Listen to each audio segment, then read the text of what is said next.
This is a Sports Catastrophe production. Hey there, Heather, ho there. It's Jeff Cutter Diver. Welcome you to another Sports Catastrophe on this day. And on this day, April 8th, 1968, 69, excuse me, the Montreal Expos took on the New York Mets in one of the biggest matches in Expos history. Well, it was because it was their first ever match in history. They would face the Mets, who were perennial losers and had not been that high up in the NL standings. They weren't expected to do well. No, with the Expos, I mean, they were an expansion team. But, yeah, that happened. Over 44,000 fans would fill opening day at Shea Stadium and try to help the Mets win a game for once. Opening day for once. So the Montreal Expos were one of the four expansion teams that came in 1969. Two in the American League, that being Seattle before they moved to Milwaukee. And also the Kansas City Royals. In the National League, it was the Montreal Expos and San Diego Padres who were the newest National League members. Because there were 12 teams in each league, what they decided to do was put two divisions of 6 within the league. So there would be an East and a West in both the American League and National League. The winners of those two things would get a potential chance at a best of 5 league championship series. Whoever won that would go to the World Series. So anyway, the Montreal Expos would play their first game against the New York Mets. And we have a strong lineup, if you will. The starting lineups. The Expos had Maury Tutu Wills at shortstop. Yeah, he was a Dodgers icon, and he did play for the Expos. Gary Sutherland at second. Legrand Orange, Rusty Staub in right field. Mac Jones, known for Jonesville. The left field stands at Jerry Park, and at left, Bob Bailey. Won't you come home, Bob Bailey? Won't you come home, Bob Bailey, tonight at first base.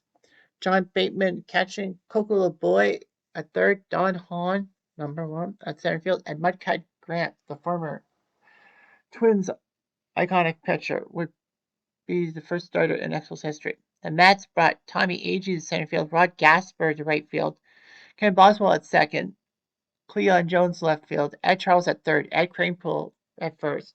Jerry Grote, you would catch. Bud Harrelson would play shortstop, and Tom Seaver would be the pitcher. The first Expos at bat ever was Maury Wills, who struck out looking. However, a key 2 RBI double by Bob Bailey would give the Expos the lead 2-0. There was a ground ball error by Boswell that, got Montreal to 2 unearned runs. Mudcut Grant did decently. He had given up runners on first and third, but Ed Charles grounded out. The Mets would load the bases with 1 out for Tommy Agee, who hit a fly ball double, bouncing to left field, scoring Ed Kranepool, Jerry Grote, and Bud Harrelson. So the Mets struck first 3-2. They decided to replace Mudcut Grant with Dan McGinn, and he settled down. The Expos would tie the game in the third inning on an RBI single by Rusty Staub. And then in the top of the fourth, after Don Hahn grounded out, McGinn, the relief pitcher, decided to take a swing. And Selma, on the first pitch, he decided to connect with a home run deep to right field over the wall and near the scoreboard, the giant scoreboard Shea Stadium had.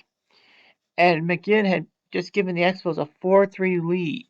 It was like unbelievable how the expansion Expos, were doing quite well in their first ever game. However, McGinn's magic would actually end in the bottom of the fourth as Rod Gaspar hit an RBI single to score Jerry Grote. And then Ken Boswell hit a single to score Tommy Agee to make it 5-4 Mets. They yanked McGinn and put Jerry Robertson in to pitch. Unfortunately for Robertson, he gave up an RBI double to Cleon Jones. However, Ken Boswell went for the home plate and got picked off, so that was the third out. But the Mets put up 3 runs to make it 6-4.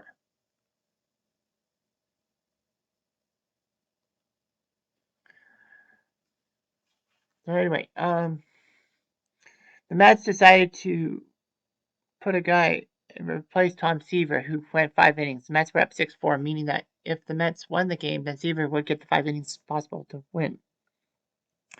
Cal Coons came in to pitch for Montreal for the Mets. Ty Klein came in to pinch hit for Jerry Robertson, who was batting ninth.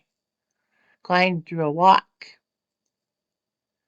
and then Mac Jones later in the inning hit a RBI double, a 2 RBI double to score Maury Wills and Rusty Stubb. That tied the game at 6. Don Shaw would be the new pitcher for the Expos, and he settled down. Top of the 7th, Maury Wills came to the plate and hit an RBI single to score Don Shaw, who was batting for himself, and drew a walk from Coons. At 7-6, Ron Swoboda would pinch hit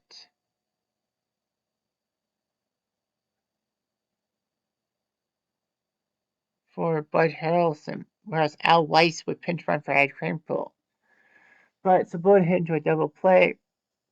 Al Jackson became the new pitcher for the Mets in the top of the 8th. Cleon Jones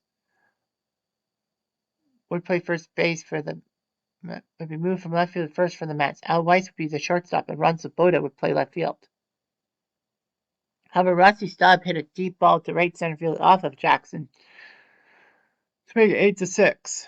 Ron Taylor, the Canadian, would be brought up by the Mets after a few more batters.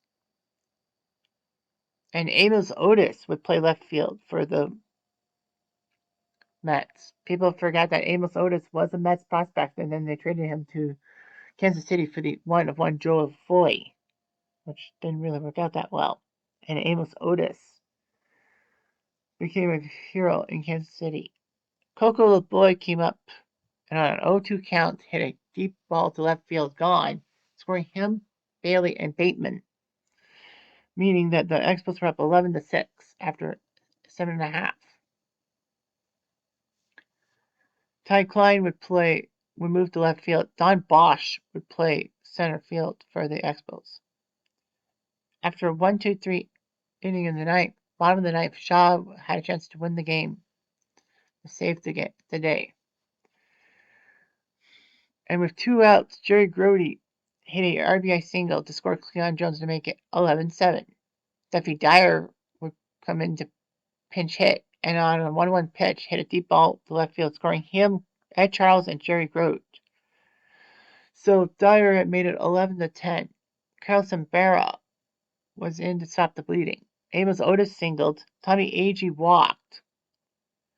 However, Rod Gaspar struck out to Sembera, and the Expos somehow, in some way, escaped with an 11-10 victory.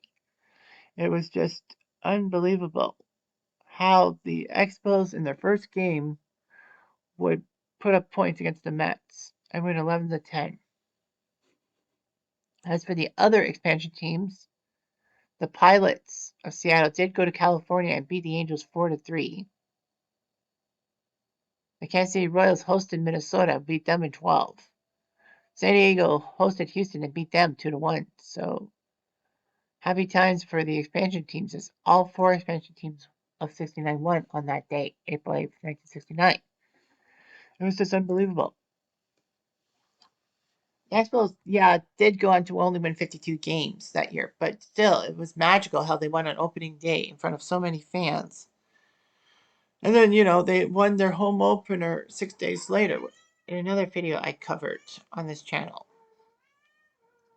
But anyhow, people didn't anticipate that the Mets would bounce back from this opening day loss and be the NL East champions. Never mind the World Series champions. How the Mets were that bad on opening day and then got themselves back together and winning the 1969 NL East, NLCS, and World Series was just hard pressed. And so that was just the MO. The Mets were that good in a sense. But I mean, they bounced back, so that's good news. Which the Expos bounced through and did well. It would take the Expos years before they were a certified contender. 1979 comes to mind. But anyway, vive la Expos and vive la baseball de Montreal. Anyway, I'm Jeff Diamond. I do.